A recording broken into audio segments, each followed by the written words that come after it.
এর আমার রেসিপি হলো পাবদার ঝাল। আগে থাকতে পাবদা মাছ আমি ভেজে নিয়েছি, আর সেই তেলে অল্প তেল দিলাম, সেই তেলে অল্প করে একটু কালো জিরে দিয়েছি।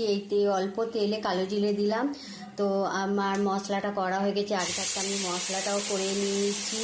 সর্ষে, পোস্ত, কাঁচা লঙ্কা, পেঁয়াজ, টমেটো বাটা সব রকম দিয়ে আমি মশলাটা নাড়াচাড়া করে নিচ্ছি।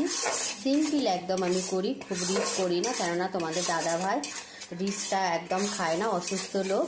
তো আমাকে এরকম সিম্পলই রান্না করতে হয়। ঝালটা করছি তাও অল্প তেলেই আমি নাড়াচাড়া করে নিচ্ছি যাতে না কাঁচা থাকে।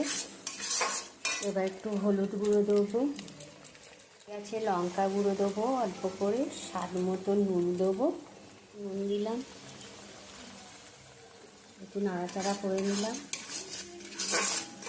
তো আমার মশলা নাড়াচাড়া করা হয়ে গেছে।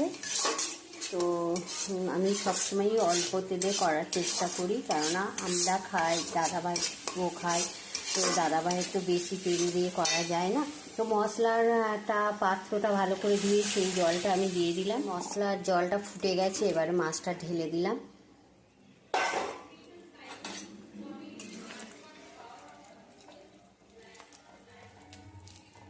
ফুটুক। পাবদা মাছের ঝাল একদম হয়ে গেছে। তো ভীষণ গরম পড়েছে। তো আর এই মাছগুলো এমনই, তো এত সরু সরু হয়, তো ভাজার পর আরও সরু হয়ে যায়। তো তোমরা বন্ধুরা তো এই মাছে আরও একটু কাজু বাদাম দিতে পারো, রসুন আদা দিতে পারো। ভীষণ গরম পড়েছে, আমি এগুলো কিছু দিলাম না। তো আমি একটু সিম্পলভাবে করলাম। আমার ঝালটা একদম কমপ্লিট হয়ে গেছে। দেখো, দেখতে ভালো লাগছে, তবে ভীষণ খেতে ভালো লাগে।